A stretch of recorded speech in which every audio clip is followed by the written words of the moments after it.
the SAT and then I got 20 total. Worked for you. It worked out. With your family? See, wait, which double? Is it BB? I literally never remember. I know. No, it's not. BB. Yeah, we're on BB. There we go. There we go. The BB. Finally get started. BB.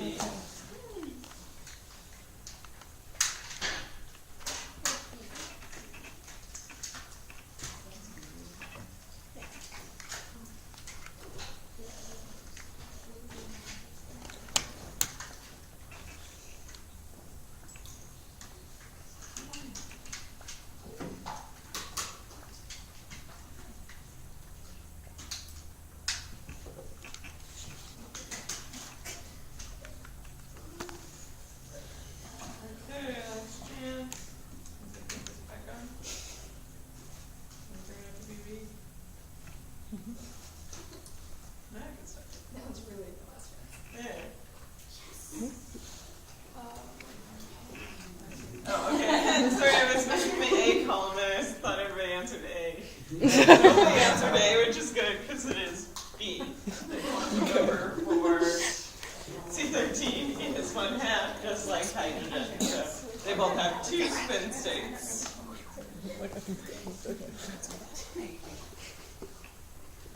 Okay.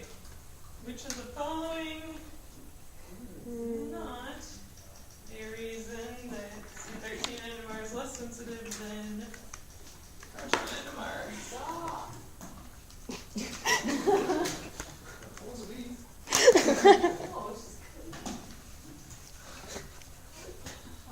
Sensitive. I wrote it backwards. Oh, It's so nice. this is a not. I'm gonna make a sassy comment. All right, last chance. Okay, so it doesn't matter about the size of the atom, it matters about the abundance and the magnetic to aerobic ratio. So what is the appropriate chemical shift range for an aromatic carbon in C13 NMR?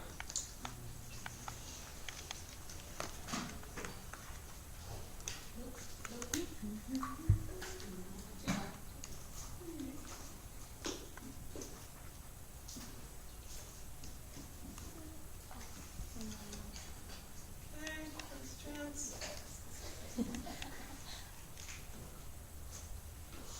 So it will be C, between 110 and 175.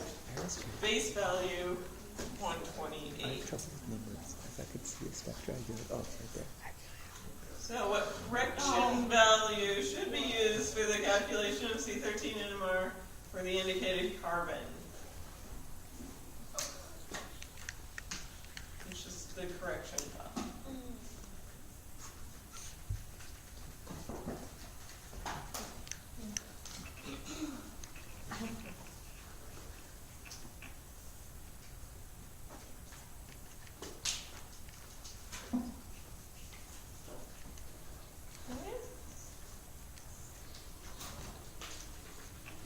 Yeah. Well, we got. You've gotten 100% on our other 2 other times. Yeah, so the directly connected would be our dip zone.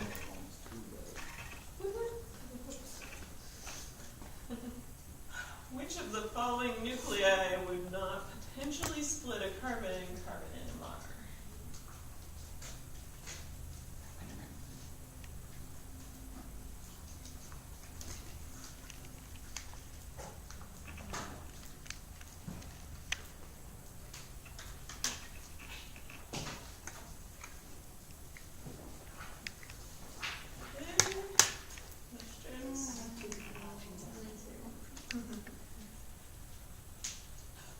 Okay, so when you're looking at this, if you have a spin quantum number of 0, you're not going to split anything because it doesn't have a spin state. And we have to have spin states in order to split.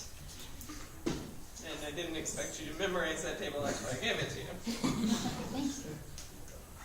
What is the definition of saturation in NMR?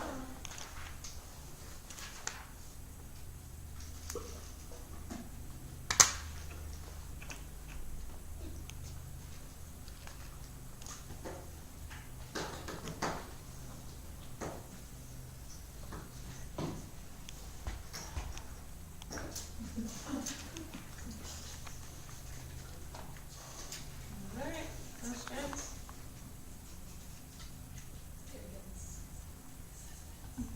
Yeah, so in saturation, your two spin states, your upper and lower, will have equal population. And then you don't see any transitions.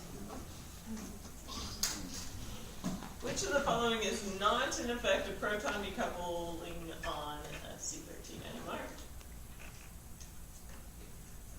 It's a not question.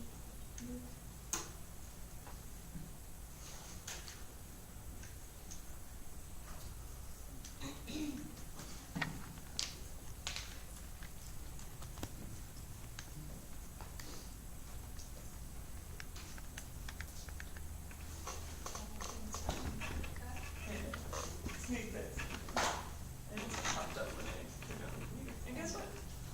It was closed when the system was on, so. Oh well. Alright. Wait. Okay. Okay. So, the chemical shift of the carbons will not be affected at all. The two that we talked about with the splitting removed and the some signals being enhanced, that's the NOE. We also mentioned, or just saw the comparison of the two, and your signal to noise ratio is going to be smaller if it's proton coupled than if it was. Wait. Yeah. Yeah, I wrote that wrong. I guess both of those are right. I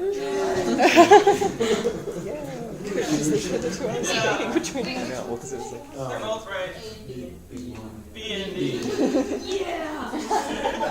How did you mean to write it? I Just meant so to you say know. that it increased Okay.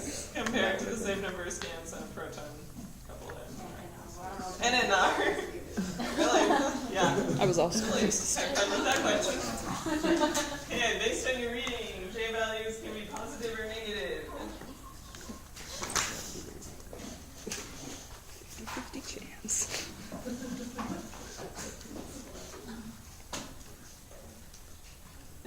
Okay.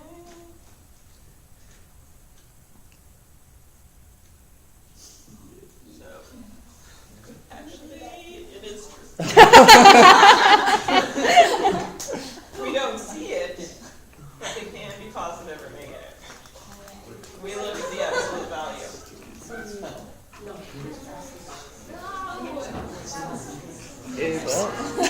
at least I'm not the only one who doesn't do This this. one. The coupling constant of two atoms is affected by the angle between the two atoms.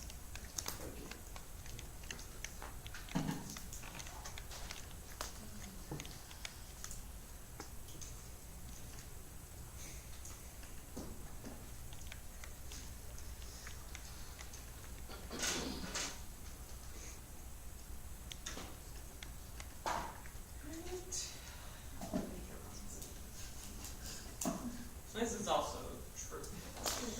Your angle will affect how large your coupling constant is.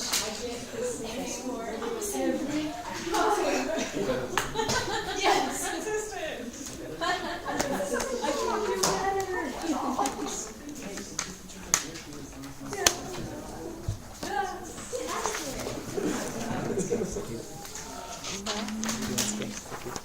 Consistent. Can a prostitute not be a skank? Is that a thing? Or skanky by prostitute standards? Because that's harsh, man. Haley, do you have a question? Yeah, maybe you want to explain the mass spec on the test. Right.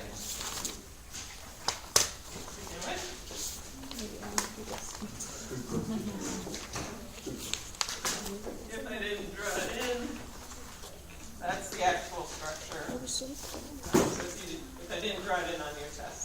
what the actual structure of the map is. From application message.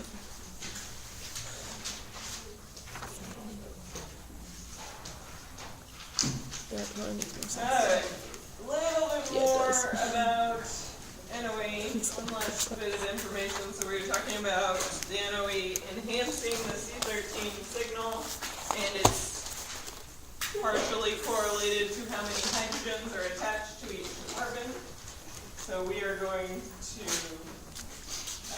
that's essentially what we're going to look at, but the maximum that this could be affected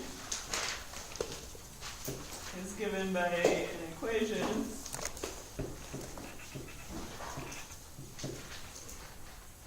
where your maximum value for your potential is 1/2 of the magnetic gyric ratio of the atom that you're irradiating divided by the magnetic gyro ratio of the one that you're observing. And in this case, we have your proton divided by carbon. We're irradiating or saturating out the protons, and we are seeing the C13, observing that. So this would be, in this case, equal to 1/2 of 267.8 divided by 67.28, and that gives us 1.99. So this is the theoretical maximum enhancement of our signal.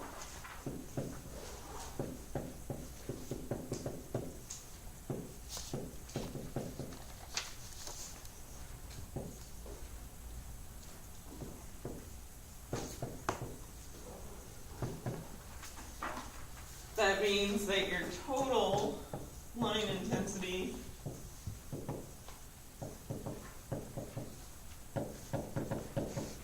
would be equal to whatever it would have been originally, so 1, plus your NOE max. In this case, we're looking at 3, and so you're going to see a signal that may be 3 times as tall as it would have been originally. This is, again, the theoretical, so that's the maximum amount it could be enhanced by. Typically, we don't see that quite as much.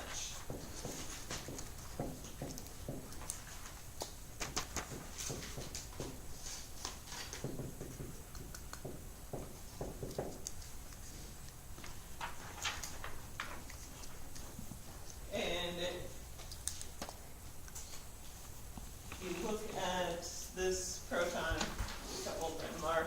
If we were to say that this is approximately what our line intensity would have been, you can see that these are maybe 2 times as high for those that have hydrogens attached to them. And again, it's not directly correlated. Sometimes the CH3s are a little bit lower than the CH2s, but in general, a CH3 should be higher than a CH2. But that's all. It's affected by a lot more than just the number of carbons that are attached, or hydrogens that are attached, which is the next point. Any questions about the NOE itself, Sammy? So why don't you always run, if it gives a clearer signal, why don't you always run a proton decoupled? We do, actually, that's our standard. Okay. They used to run the proton coupled to determine the number of hydrogens attached, but we don't do that anymore because we have other techniques that are cleaner. And we'll talk about that with the depth. But your general carbon NMR these days is always proton decoupled. Is the NOE max always equal to 9? For carbon, yes. If we're radiating hydrogen and it's carbon, then yes. If we were radiating hydrogen and it was a different atom, then we would have a different value.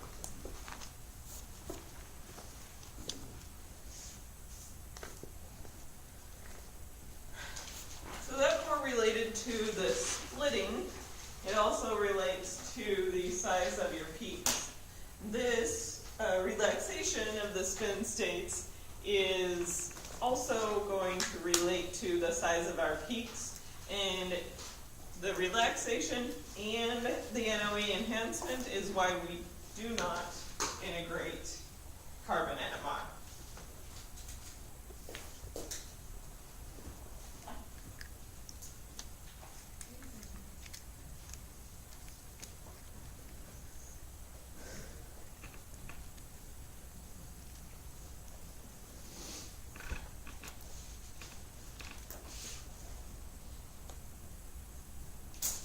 So we have that NOE enhancement that's enhancing some signals but not others, and so your ratios between the two peaks are going to be different for that reason.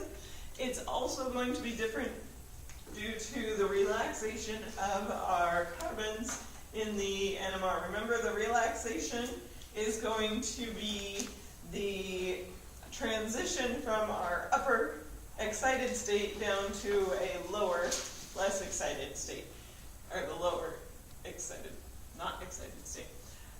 This goes back to our Boltzmann distribution. So we had some percentage of our atoms in the upper spin state and some in the lower spin state.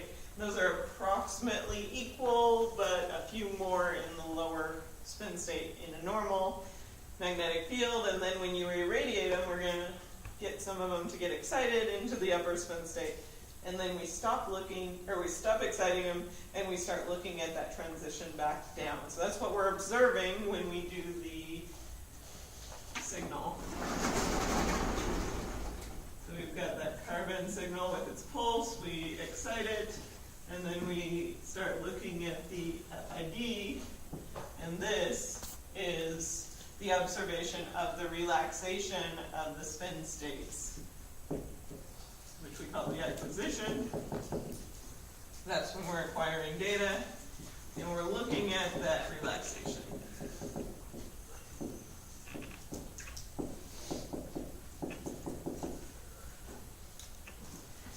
There are, for protons, this is a very fast process. They get excited, and within a few milliseconds, they will relax back down to the lower spin state.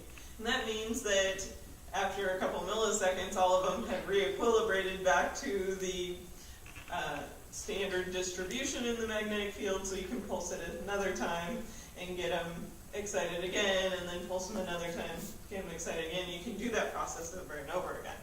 For carbon-13, this relaxation process is slower than it is for proton. Some of them take up to tens of seconds. And we're going to specifically talk about the T1. So T1 for hydrogen, we're talking milliseconds. The T1 for carbon, say 13, is going to be tens of seconds. Which means that this acquisition time, if we were to wait for all of the carbons to relax, could take up to a couple minutes in between the different runs. And we don't have time to wait for that. And that means that not all the carbons that got excited are going to have time to relax before we irradiate them again. Some of the carbons will relax faster than others. So your SP, I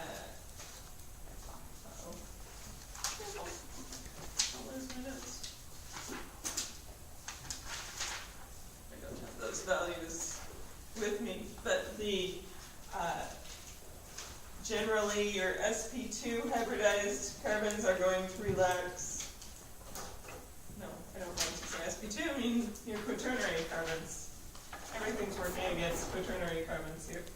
So your CH3 is going to relax faster than your CH2, which will relax faster than your CH, which is going to relax faster than your quaternary. So the NOE is going to enhance your signal for CH3, and it happens to be the one that relaxes the fastest in the T1 relaxation. And so we're going to see more of the signal from a CH3 than we will for the quaternary carbon, which does not get enhanced by NOE and relaxes much slower. And both of those cause the signals of the quaternary carbons to be much smaller and So integrations aren't relevant in carbon NMR. There are two modes in which they can relax. I'm just going to do kind of a brief introduction to both of them, or a general overview of them.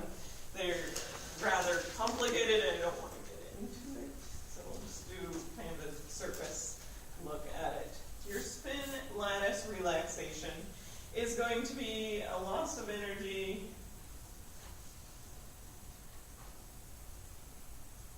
as heat. So your spin in your upper state is going to relax down to the lower state, and this is a spin state change.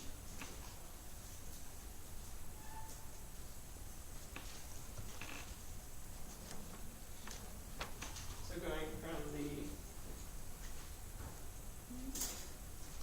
against the magnetic field back to the with the magnetic field. And that energy that it takes to do that, it's just going to give off as a little bit of heat. This is what is usually looks like dipole-dipole interactions.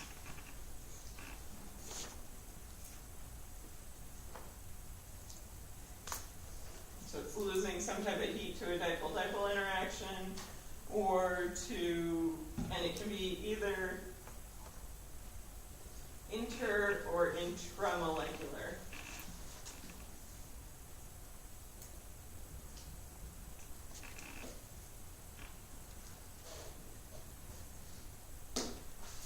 Are these two processes occurring simultaneously, or are these two separate? They're two separate ones. Okay.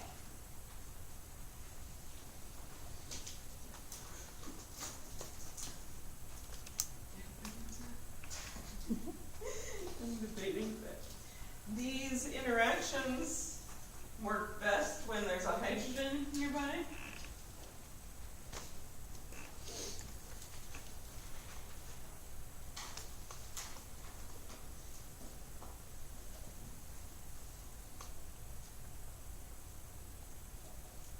That's why the CH3 is going to be better than the CH2, better than the CH, better than the carbon with no hydrogens attached to it. It's also related to how fast your molecule is what we call tumbling. So remember that your molecules can be rotating in solution, they could be vibrating, they have all sorts of different energies, and molecules are not static. They're not just sitting there waiting for you to do something. They're going to be moving around. Small molecules can move through solvent and things like that faster because they don't bump into as much as they're moving, so they could spin around faster. Your larger molecules are going to tumble, as we call it, slower because they have to displace a lot more in order to move. This relates to the T1. So your large molecules will tumble slower.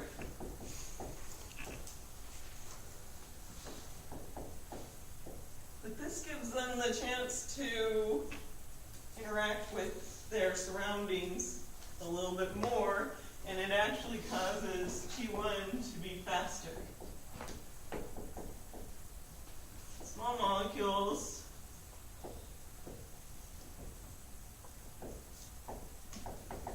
will tumble slower, or faster, sorry. That makes the T1 slower.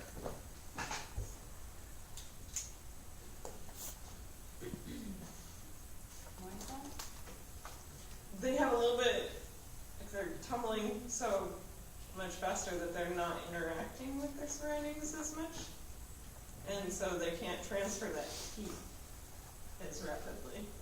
I'm confused about, like, you say CH3 is better than CH2. Does that mean Yeah. CH3 is faster than CH2 or slower than CH2? Or Faster. faster?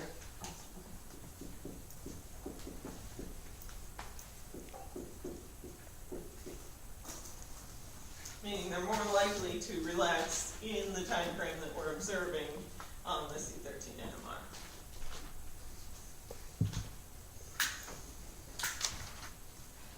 Question. Yeah. A CR4 molecule can be much heavier depending on what's attached to it, so how does that block out there's like no neighboring H's, but it's heavier? So this is looking at the individual atom. This is looking at the overall molecule. So if we had, you're just looking at the total molecular weight of it, not that they're all attached in one place or separated. Will all the T1s be faster overall compared to like the smaller Yes. ones over? Yes. Overall, the entire molecule is going to be slightly faster than it would be for a smaller molecule. No, I'm not going to expect you to memorize those values or calculate them, but you need to know that this is what's affecting the signal in the carbon. There's also a T2 relaxation, which is a spin-spin relaxation, which is even more complicated and rather confusing.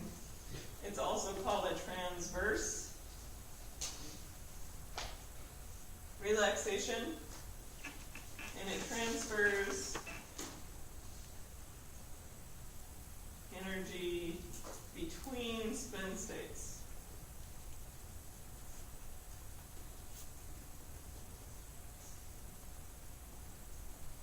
In this case, if you had two spin states, one up and one down, and they interacted and you had a spin-spin relaxation, it's going to flip them both.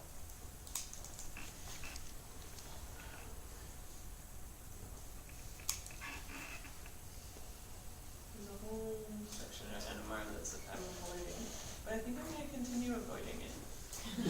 You okay with that? Yeah? And how does the T2 typically stay on? So, we don't actually observe T2 very often. We care more about T1 because that's going to be what affects the relaxation processes of the spin states. T2 is another method that relaxation can occur, but it doesn't affect the NMRs severely, so we're going to kind of ignore it. Yeah. I just had a question about when it's listing those two processes, it has T1 and T2 next to them. Does Yeah. that mean, and on there you have, This was all referring to T1. Yeah. cool. Everything I've talked about there was talking about T1. Okay. No, I'm going to avoid it. You want to talk about it, so I'm not going to. We want to talk about depth, right?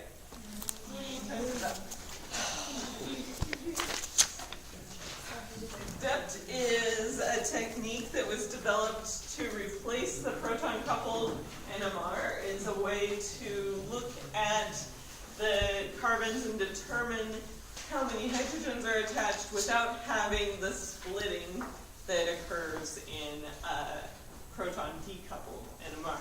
And it's called the distortionless enhancement via polarization technique. We will talk about the pulse sequences and crazy stuff like that probably next week when we talk about what the difference between a 45, a 90, and a 135 is. That's talking about the angle at which it's actually exciting the proton, or in this case carbon. What we need to know is how to interpret it. So the bottom one here is your proton decoupled NMR. This has all of the signals.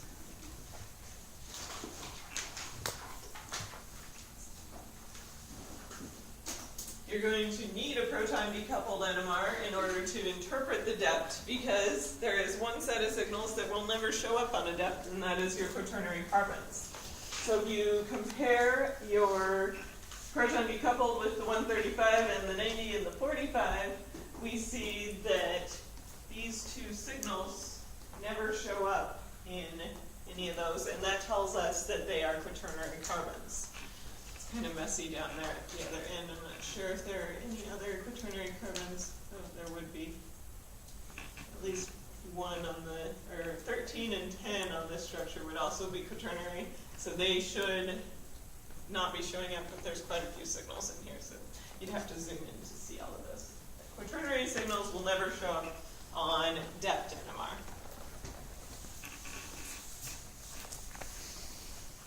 In the depth 45,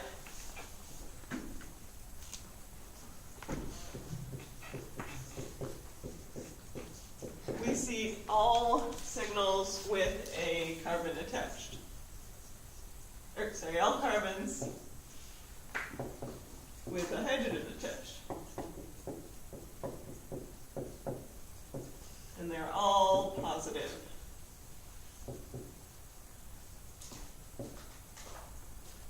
So that rules out which ones are going to be our quaternary carbons, but does not distinguish between the carbons that have one hydrogen, or two hydrogens, or three hydrogens.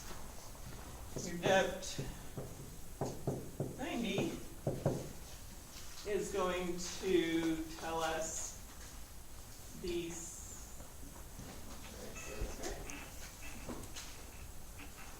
CH.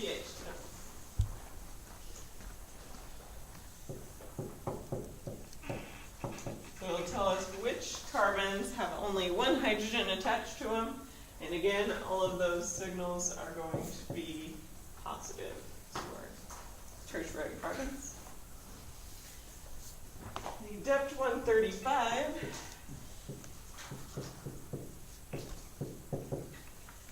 will again show you all the protons that have, all the carbons that have a proton attached, but it's going to be phased differently. Phasing refers to whether peaks are up or down. In the depth 135, your odd number hydrogen groups, so your CH and your CH3, are going to be positive. Your CH2 is going to be negative. Now, in order to do a whole depth experiment, you may want to run all of these sets. So you do a 45, a 90, and a 135, and you could distinguish between all of them. The 135 is pretty useful just in itself because it will tell you which ones, as long as you have the proton decoupled as well, it'll tell you which ones are quaternary. It will tell you which ones are the CH2s, and then your CH and your CH3s you probably can distinguish just based on chemical shift. And in lab, we're going to do a 2D NMR that actually compares the proton to the carbon. So if your integration is 3 or 1 to the certain carbon in the correlation, you'll know whether it's the CH3 or the CH. But the depth 135 will narrow down by quite a bit if you only have time to run one of them, which is what we're doing in lab. If you want to know specifically what all of them are, you'd want to run all 4 of them. This might be just totally me being picky, but on the proton decoupled, the peak at like 122 or something. Yeah, that one. Yeah. On the depths, it appears that there's 2 peaks there. I think it's just Is it just resolution. Okay. Yeah. Just checking. So This just makes it, on our homework, do you want us to do depth 45, depth 90, and depth 135, or just, does it say? the chemical do the 135. Do the 135? Yeah. Okay. When you're drawing one out. Yeah, let's do a 135. And do you want us to just put it above the normal person? I mean, normal carbon? Yeah.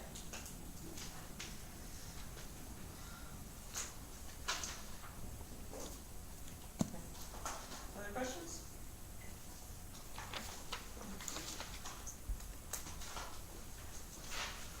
The next slide actually will lead into the coupling that we'll talk about. And so your heteroatom coupling to carbon. Spin state of deuterium, or the 2 hydrogen, is 1, which means that it has 3 spin states, +1, 0, and -1. This means that if you have 1 deuterium attached to a carbon, it's going to split it rather than into 2 peaks, it's going to split it into 3 peaks. which is why we always see the CDCl3 as a triplet.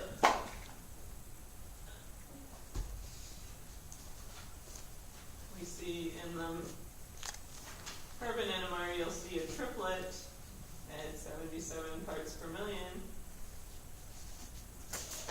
for the carbon of the CDCl3. The +1 is going to slightly shield it, or deshield it.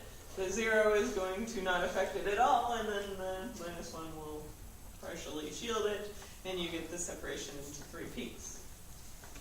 If you have more than one deuterium on the carbon, it's going to get a lot more complicated, because you can have the different spin states.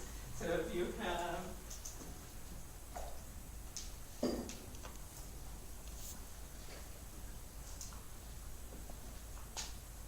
the deuterated DMSO, you're going to see that carbon being split by 3 deuteriums, and each of the deuteriums are splitting into 3 spin states. So it changes it. You can't quite use Pascal's triangle on it, and you get some pretty crazy looking spectra.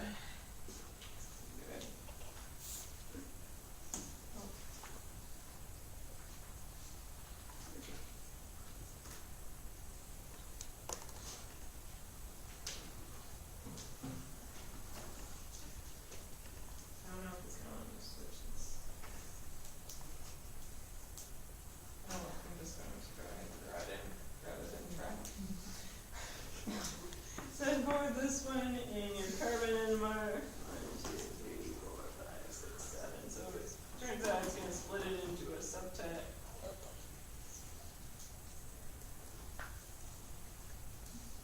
But the ratios are not quite the same as the subtet we would see in a normal proton. And that's going to show up at 39 parts per million. How come? Did I? 6. 6. One more. How come we're concerned or like talking about Pascal's triangle now, but like with that one, which is also a triplet, like we had paired it, they're all the same height. Well, it's not quite that one's not Pascal's triangle either, right? Right. Deuterium Pascal's triangle does not apply But like, in the same way. but like it never applies right in carbon NMR. Well, if we were doing proton decoupled or proton coupled, it would apply, but it doesn't apply in the deuterium case. Because Pascal's triangle only applies when you have just the 2 spin states. When you have 3 spin states, it doesn't apply. So carbon can also be split by fluorine. Fluorine has a pretty large coupling constant with a carbon, especially when they're directly attached. So if we have CH3F, we would see your JCF. This is going to be a 1-bond coupling of 162. If it was CH2F2, then your coupling constant is 235. And it tends to be additive, and we'll go up. It's also, we can see coupling along the chain.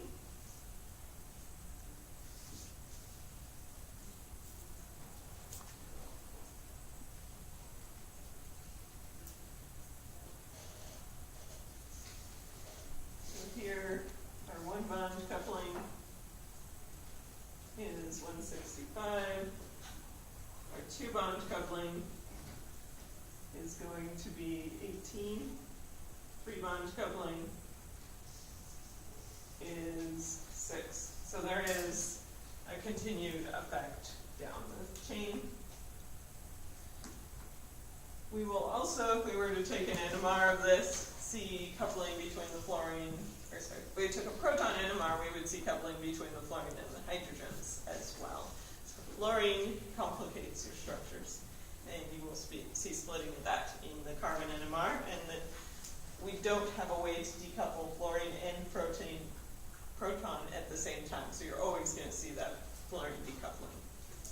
Or fluorine splitting, because we do not decouple it.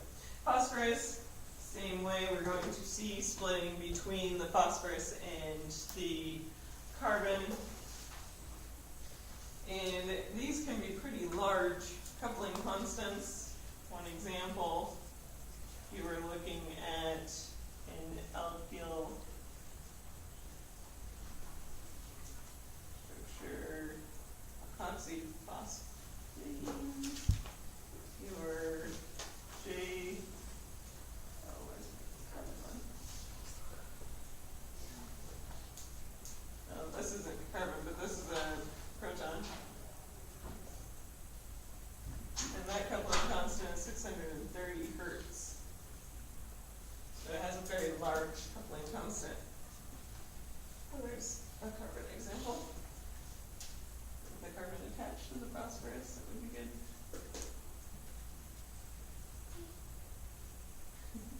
So if you have this trimethylphosphine, your carbon proton, or so your carbon phosphorus coupling is going to be about 14 hertz. So it's a lot larger between the phosphorus and the hydrogen. I don't expect you to know those values or be able to predict them. They are just measured. We'll talk more about just standard hydrogen as we go into further coupling. But you do need to know that other atoms can couple. If they have different spin states, you're going to see coupling. Most of them are pretty rare. We don't see them in normal organic molecules, so it's not something we encounter a lot, but you need to be aware of it. I do need to cover the first slide of the next set before the end of the day. Any other questions about these kind of heteroatom couplings? We're going to talk a lot more about coupling in the next couple days. What? This is back to the DP. What if you see a carbon that doesn't have any hydrogen attached to it? So if they In the here, depth, it a doesn't carbon that does not have any hydrogens attached is not going to show up in the depth 45, the 90, or the 135. But it will show up in the proton decouple. So the carbon that does not show up in any of those, but it shows up in the carbon decouple, you would know is a quaternary carbon. Right, okay.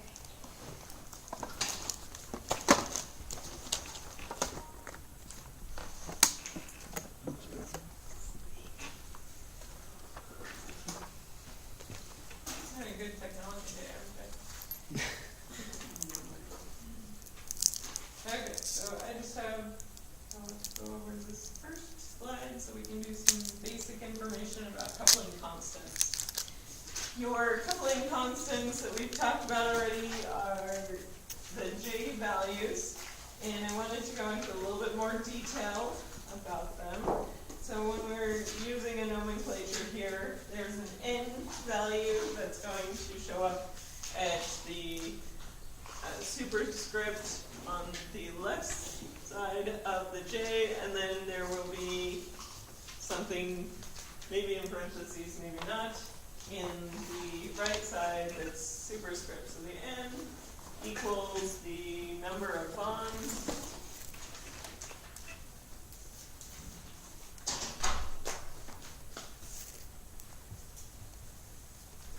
between the atoms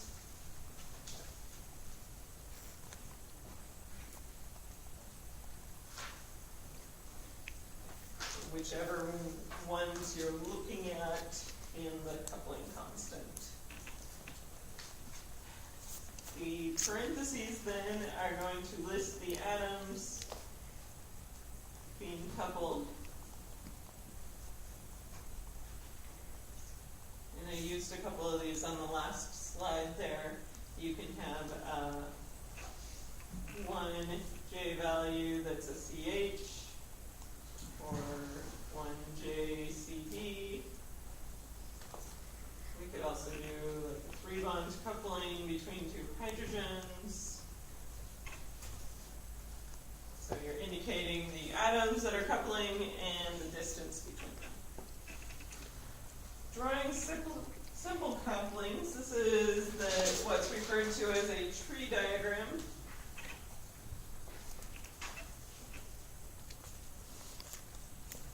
this is found in 5.6 in your textbook, 5.6b. Now let's say we wanted to draw a quartet with a coupling constant of 4 hertz here. And we're going to say that this grid is going to be one grid square is going to be 1 hertz. So that's going to represent 1 hertz. We start with our first signal. It's going to be a little shorter. Here in the middle. And this signal is going to be 100% of the signal. This is if it did not split at all. In a quartet, remember that it has 3 neighbors.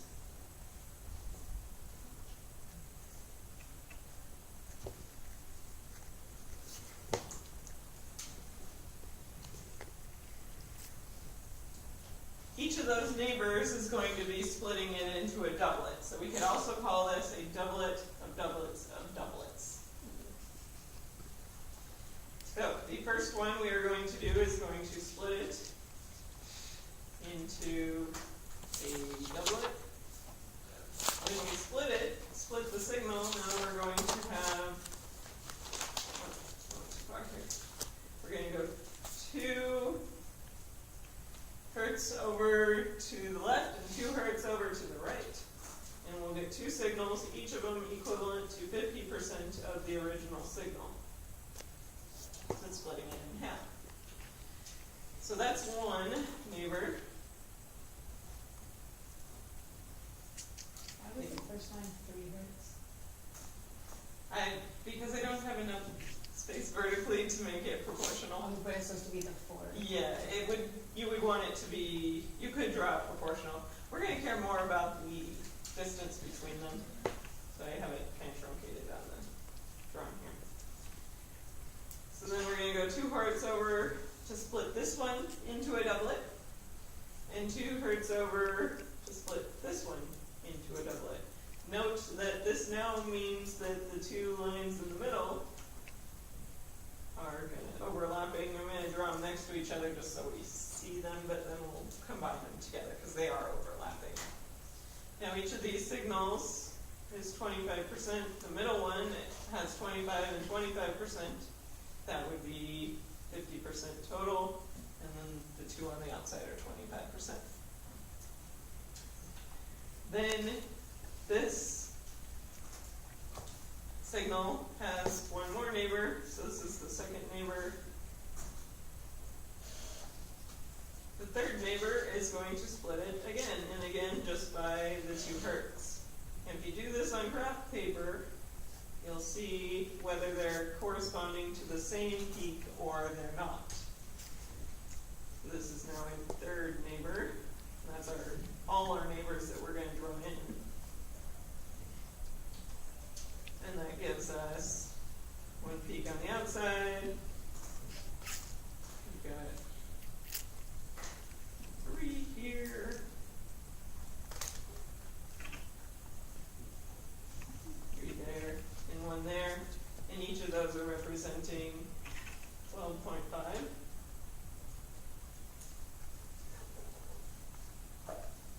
These ones in the middle are now 37.5% of the total intensity of our original signal.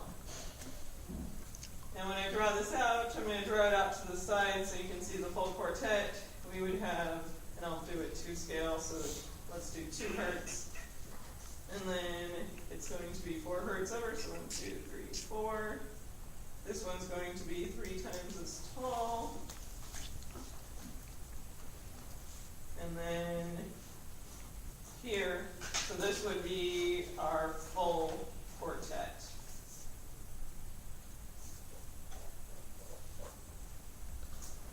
And there's 4 hertz between each of the signals of the lines there. Rebecca? How did you decide to split that first one into 2 with 2 hertz? Did you just split 4 in half? Is that Yeah, what you did? yeah. So the distance between these 2 is now 4 hertz. Okay, so if it And was. so it's half of that. If it was 6, it would be 3 on either Okay, side. Yeah, and it gets wider and wider. This is what happens if all of them have the same coupling constant between the hydrogens. And these are the systems that we've seen so far. On Friday, we'll start looking at systems that may not have the same coupling between all of the protons. So your distances here may vary, and these ones that are overlapping in the middle are not going to show up in the same place, and then you get